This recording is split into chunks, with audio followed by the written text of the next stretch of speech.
সুপ্রিয় দর্শক, আসসালামু আলাইকুম। আপনাদের সবাইকে স্বাগত জানাচ্ছি এখনকার আলোচনায়। আপনাদের সঙ্গে আছি আমি সিরাজুল ইসলাম। দর্শক, ইরান এবং আমেরিকার মধ্যে যে রাত গেল, এই রাতে ব্যাপক মাত্রায় সংঘর্ষ হয়েছে। আমেরিকা তাদের নির্দেশনা মতো ওমান উপকূল দিয়ে একটি জাহাজ হরমুজ প্রণালী পার করার চেষ্টা করছিল, কিন্তু ইরান তাকে বাধা দেয়। ইরানের বাধা বা সিগন্যাল অমান্য করলে ইরান সেই জাহাজের উপর ড্রোন হামলা চালায়। ড্রোন হামলা চালানোর পর আমেরিকা ইরানের বিভিন্ন অঞ্চলে হামলা চালিয়েছে, এমনকি রাতে রাজধানী তেহরানের উপরেও হামলা চালানোর চেষ্টা করেছে বলে খবর পাওয়া গেছে। সেখানে এয়ার ডিফেন্স সিস্টেম অ্যাক্টিভেট করা হয়েছিল। এছাড়া খুজেস্তান প্রদেশ, ইরানের মধ্যাঞ্চল, এরপরে পুরো দক্ষিণ উপকূলীয় অঞ্চল, এই সমস্ত বিভিন্ন জায়গায় হামলা চালিয়েছে। আমি যা দেখলাম তাতে প্রায় 170টা বা তার কাছাকাছি লক্ষ্যবস্তুতে আমেরিকা হামলা চালিয়েছে। তাহলে বোঝাই যাচ্ছে বড় রকমের হামলা চালিয়েছে আমেরিকা। এর জবাবে ইরান কুয়েত, বাহরাইন, কাতার এবং জর্ডানের বিভিন্ন সামরিক ঘাঁটি এবং লক্ষ্যবস্তুতে হামলা চালিয়েছে ইরান ব্যালিস্টিক ক্ষেপণাস্ত্র এবং ড্রোন দিয়ে। এই হামলা পাল্টা হামলার ভেতরেই ইরান হরমুজ প্রণালী সম্পূর্ণভাবে বন্ধ ঘোষণা করেছে। তার মানে সারা বিশ্ব আবার নতুন করে ব্যাপকভাবে জ্বালানি ঝুঁকির মধ্যে পড়ল। কারণ হরমুজ প্রণালী বন্ধ হলে কোনোভাবেই তেল এবং গ্যাসের বিরাট অংশের চালান পরিবহন করা সম্ভব হবে না। এ অবস্থায় পরিস্থিতি আসলে কোথায় যাচ্ছে? এর মধ্যে আমি দুটো মৃত্যুর খবর দিয়ে রাখি আপনাদেরকে। কাতারের সাবেক আমির শেখ হামাদ বিন খলিফা, তিনি 74 বছর বয়সে মারা গেছেন। এপাশে আমেরিকার সিনেটর লিন্ডসে গ্রাহাম, রিপাবলিকান দলের সিনেটর এবং অত্যন্ত উগ্রবাদী লোক ছিলেন তিনিও মারা গেছেন 71 বছর বয়সে। তিনি কিন্তু ইরানের উপরে কঠোর সামরিক অভিযান, ইরানের তেল ক্ষেত্র দখল, ইরানের সামরিক বাহিনীকে একদম কমপ্লিটলি ধ্বংস করা এবং ইসরায়েলের পক্ষে তার শক্ত অবস্থান ছিল। এই সম্প্রতিও তিনি ইরানকে ধ্বংস করে দেওয়ার জন্য বলেছিলেন। সেই লিন্ডসে গ্রাহাম মারা গেছেন। তিনি ছিলেন ডোনাল্ড ট্রাম্পের অত্যন্ত ঘনিষ্ঠ একজন ব্যক্তি। তো সুপ্রিয় দর্শক, আমরা যখন ইরান এবং আমেরিকার মধ্যে এই রকমের সংঘর্ষের খবর শুনছি, দেখছি, জানছি, এর ভিতরে আরেকটি খবর বের হয়েছে যেটা বড় রকমের একটা যুদ্ধের আশঙ্কা তৈরি করেছে। সেটি হচ্ছে আমেরিকা নাকি খার্ক দ্বীপ দখল করে নেওয়ার প্ল্যান করছে এবং ইরানের ভেতরে স্থল অভিযান চালানোর চিন্তা করছে এবং এগুলোর মূল লক্ষ্য হচ্ছে হরমুজ প্রণালী উন্মুক্ত করা এবং ইরানের সামরিক বাহিনীকে একেবারে কলাপস করে দেয়া। এখানে প্রশ্ন হচ্ছে, আমেরিকা কি আসলে ইরানের ভেতরে স্থল অভিযান চালানোর চিন্তা করবে কিনা, খার্ক দ্বীপ দখল করতে পারবে কিনা, এবং আদৌ আমেরিকা সামরিক উপায়ে হরমুজ প্রণালী খুলতে পারবে কিনা? সুপ্রিয় দর্শক, আমরা এই সমস্ত বিষয় নিয়ে এখন বিস্তারিত আলোচনা করব। আশা করি আপনারা শেষ পর্যন্ত সঙ্গে থাকবেন, আর ভিডিও ভালো লাগলে লাইক, কমেন্ট, শেয়ার করবেন। দর্শক, চলুন আমরা বিস্তারিত আলোচনা করি। প্রথমেই যে কথা বলবো সেটি হচ্ছে যে গত রাতে আমেরিকা এবং ইরানের মধ্যে কিন্তু বড় রকমের সংঘর্ষ হয়েছে। আমি আগেই বলেছি, একটি জাহাজ ওমান উপকূল দিয়ে হরমুজ প্রণালী পার করার চেষ্টা করছিল আমেরিকা, এবং এটা ছিল আমেরিকার মূলত একটা উস্কানি। এই প্রেক্ষাপটে ইরান ওই জাহাজের উপর হামলা চালায়, ড্রোন হামলা চালিয়েছে। ড্রোন হামলা চালানোর পরে সম্ভবত একজন নিহত বা নিখোঁজ আছে, এরকম সর্বশেষ খবর আমি দেখেছি। আর জাহাজের ইঞ্জিন বিকল হয়ে গেছে, জাহাজটা অচল অবস্থায় আছে সাগরের উপরে। এরপরে আমেরিকা ইরানের বহু জায়গায় হামলা চালিয়েছে। আমি আগেই বলেছি 150টির বেশি জায়গায় আমেরিকা হামলা চালিয়েছে। এখানে লক্ষণীয় ব্যাপার, আমেরিকা বিমান হামলার পাশাপাশি বাহরাইন এবং কুয়েত থেকে ভূমিতে নিক্ষেপযোগ্য ক্ষেপণাস্ত্র দিয়ে হামলা চালিয়েছে। এই ক্ষেপণাস্ত্রটার নাম হচ্ছে হাইমার্স সিস্টেম।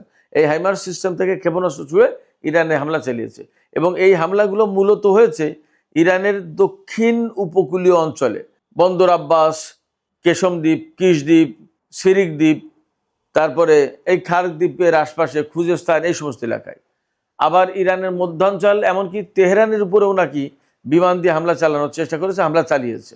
এইরকম একটা প্রেক্ষাপটে একেবারে আলটিমেটলি ইরানও পাল্টা জবাব দিয়েছে, এবং পাল্টা জবাবে ইরান কোথায় কোথায় হামলা চালিয়েছে? কুয়েতের মার্কিন বিমান ঘাঁটি, সামরিক ঘাঁটিগুলো লক্ষ্য করে, বাহরাইনে হামলা চালিয়েছে, কাতারের আলুদেদ ঘাঁটিতে হামলা চালিয়েছে। আপনারা সবাই জানেন যে কাতারের আলুদেদ ঘাঁটি আমেরিকার সেন্টকমের এই মধ্যপ্রাচ্য অঞ্চলের সদর দপ্তর। আর হামলা চালিয়েছে জর্ডানের বিভিন্ন বিমান ঘাঁটিতে, বিশেষ করে প্রিন্স হাসান বিমান ঘাঁটি লক্ষ্য করে ইরান হামলা চালিয়েছে। ইরানের এই হামলায় আমেরিকার যে সমস্ত ক্ষয়ক্ষতি হয়েছে তার কিছু কিছু তথ্য এসেছে। কুয়েতে মার্কিন পেট্রিয়ট ক্ষেপণাস্ত্র প্রতিরক্ষা ব্যবস্থার একটা যে স্থাপনা ছিল, এই ব্যবস্থার উপর হামলা চালিয়েছে, সেখানে হামলা চালিয়েছে, এটা ধ্বংস হয়েছে।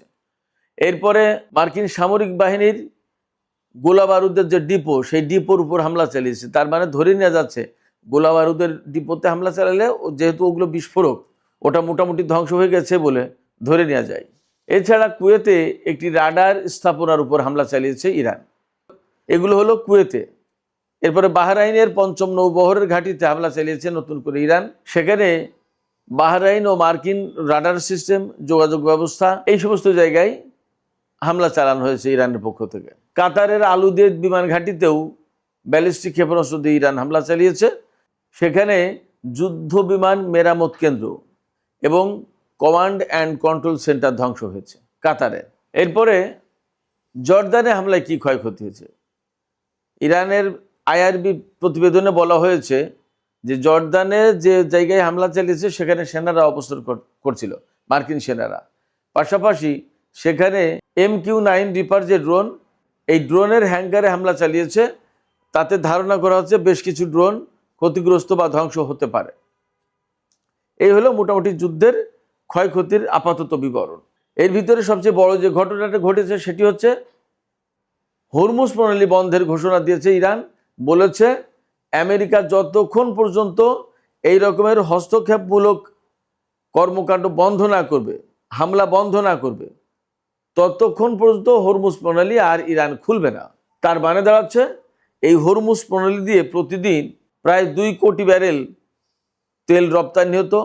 পাশাপাশি ব্যাপক পরিমাণে গ্যাস এবং তেলজাত পণ্য, আরও অনেক কিছু, সেই সমস্তগুলো এখন পরিবহন করা বন্ধ হয়ে গেল।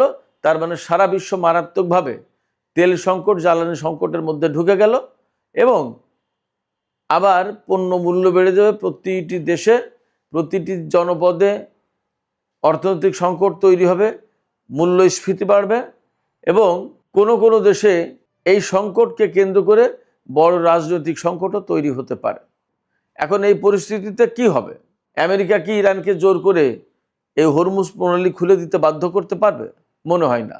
মনে হয় না এই কারণে বলছি, আগে যখন ইরান হরমুজ প্রণালী একদম পুরোপুরি কন্ট্রোল করলো, বন্ধ করে দিল, তখন কিন্তু আমেরিকা সেটা খুলতে না পেরে নানা রকমের চেষ্টা তদবির চালিয়ে, হামলা চালিয়ে যখন খুলতে পারেনি, এমনকি হরমুজ প্রণালীর ধারে কাছেই আমেরিকার কোনো যুদ্ধ জাহাজ, বিমানবাহী রণতরী যেতে পারেনি, তখন ইরানের বন্দরগুলোর উপর আমেরিকা নৌ অবরোধ দিল যে ইরান যদি হরমুজ প্রণালী দিয়ে কারো জাহাজ চলাচল করতে না দেয় তাহলে ইরানের জাহাজও চলাচল করতে পারবে না।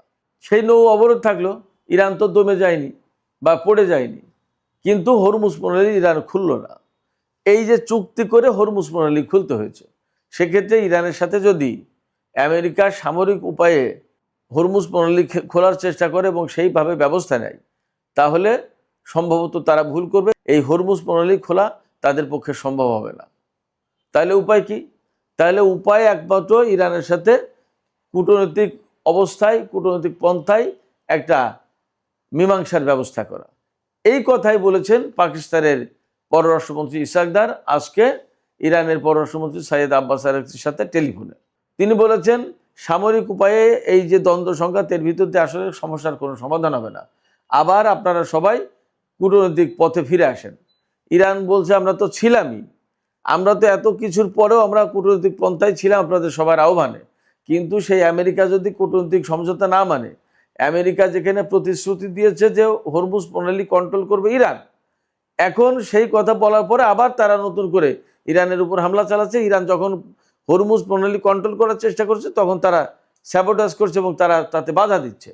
তাহলে তো আমেরিকার সাথে আপোষ সভা মীমাংসা কূটনৈতিক উদ্যোগ কোনো কিছু সফল হবে না। উপায় কি?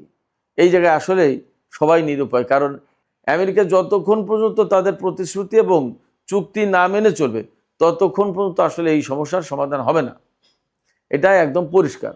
সেই জায়গায় আমরা মনে করি যে আমেরিকা যদি ইরানের বিরুদ্ধে যুদ্ধ সংঘাতের ভেতর দিয়ে এই সমস্যার সমাধান করতে চায় তাহলে যুদ্ধই বাড়বে, প্রাণহানি ঘটবে, সহায় সম্পত্তির ক্ষয়ক্ষতি হবে, কিন্তু হরমুজ প্রণালী খোলা তাদের পক্ষে সম্ভব হবে না। শোনা যাচ্ছে হরমুজ প্রণালী খোলার জন্য বা মধ্যপ্রাচ্যের তেল পরিবহন যাতে স্বাভাবিক হয় সেই জন্য আমেরিকা খার্ক দ্বীপ দখল করবে এবং খার্ক দ্বীপে স্থল অভিযান চালাবে, পাশাপাশি ইরানের ভেতরেও স্থল অভিযান চালাতে পারে যাতে ইরানের সামরিক বাহিনীকে কমপ্লিটলি ডিস্ট্রয় করে দেওয়া যায়।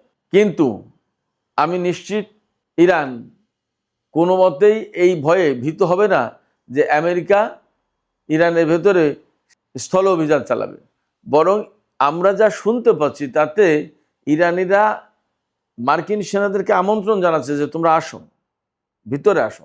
কেন ভিতরে আসতে বলছে?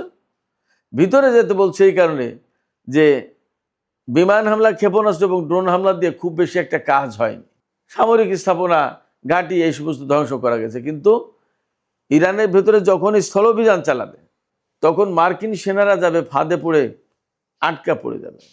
এই আটকা পড়ে যাওয়ার পরে আটকা অবস্থায় ইরানিরা দেবে ব্যাপক মার এবং মার্কিন সামরিক বাহিনীর একটা চূড়ান্ত বিপর্যয় ঘটবে ইরানে। ইরান এই আশায় আছে যে আমেরিকা কবে স্থল অভিযান চালাবে এবং তারা বিপুলভাবে মার্কিন সামরিক বাহিনীকে বিপর্যস্ত করে দেবে। এবং এটা সম্ভব, এটা ভাবার কোনো কারণ নেই যে ইরানের হাতে যথেষ্ট ট্যাঙ্ক নেই, সাঁজোয়া যান নেই, স্থল যুদ্ধ করার জন্য যে সমস্ত উপায় উপকরণ লাগে ইরানের কাছে তা নেই, এটা ভাবার কোনো কারণ নেই। অনেকেই জানে না ইরানের ট্যাঙ্ক শক্তি সম্পর্কে, যেমনটা জানতো না বিমান শক্তি সম্পর্কে তেমনি অনেকে জানে না ইরানের ট্যাঙ্ক শক্তি সম্পর্কে। স্থল অভিযানের সাঁজোয়াজান, ট্যাঙ্ক এবং এই ধরনের বেশ কিছু সামরিক সরঞ্জামের প্রয়োজন। ইরান তা নিজেই উৎপাদন করে, রাশিয়ার কাছ থেকে কিনেছে, তাদের কাছে আগেই মার্কিন কিছু ট্যাঙ্ক, ব্রিটিশের তৈরি ট্যাঙ্ক ছিল, সেগুলোকে সব তারা নিজেরা রিনোভেট করেছে, উন্নত করেছে। আর নিজেরা কারার ট্যাঙ্ক নামে একটা নতুন ট্যাঙ্ক তৈরি করেছে, আরও কিছু কিছু ট্যাঙ্ক তৈরি করেছে, সেগুলো খুবই উন্নত, খুবই ভালো। ফলে মার্কিন বাহিনী এটা ভাবার কোনো সুযোগ নেই, কারণ নেই যে ইরানে অভিযান চালিয়ে তারা খুব সহজে ইরানকে কুপোকাত করে দিতে পারবে, প্রশ্ন ওঠে না। বরং স্থল অভিযান চালাতে গেলে মার্কিন বাহিনী ব্যাপকভাবে বিপর্যয়ের মুখে পড়বে। আঞ্চলিক যে সমস্ত প্রক্সি ফোর্স রয়েছে তারা সবাই ইরানের ভেতরেই তখন এই মার্কিন সামরিক বাহিনীর বিরুদ্ধে লড়াই করবে। এবং আপনাদের জানার দরকার যে ইরাক, লেবানন, ইয়েমেন এর প্রত্যেকটা জায়গায় প্রত্যেকটা যোদ্ধা গোষ্ঠী স্থল অভিযানে ব্যাপক পারদর্শী, বহু বছর ধরে তারা যুদ্ধ করছে। সেক্ষেত্রে মার্কিন সামরিক বাহিনীর জন্য সম্ভবত ইরান বড় বিপর্যয়ের একটা ফ্রন্টে, ব্যাটেল গ্রাউন্ডে পরিণত হতে যাচ্ছে। সুপ্রিয় দর্শক, এখনকার আলোচনা এখানে শেষ করতে চাইছি। আলোচনা শেষের আগে আপনাদের সবার কাছে জানতে চাই, হরমুজ প্রণালী বন্ধ করে দিয়েছে ইরান, এখন আমেরিকা কি সামরিক উপায়ে এই হরমুজ প্রণালী খুলতে পারবে? আর আপনাদের কি মনে হয় যে আমেরিকা ইরানের ভেতরে স্থল অভিযান চালালে তাতে ইরান পরাজিত হবে, নাকি মার্কিন বাহিনী ব্যাপকভাবে বিপর্যয়ের মুখে পড়বে? আপনাদের মতামত জানিয়ে কমেন্টে লিখতে পারেন। আর ভিডিও ভালো লাগলে লাইক, কমেন্ট, শেয়ার করবেন এবং চ্যানেলটি সাবস্ক্রাইব করে সাথেই থাকবেন। আপনাদের সবাইকে অনেক অনেক ধন্যবাদ জানিয়ে এখনকার মতো আলোচনা এখানেই শেষ করছি। আল্লাহ হাফেজ।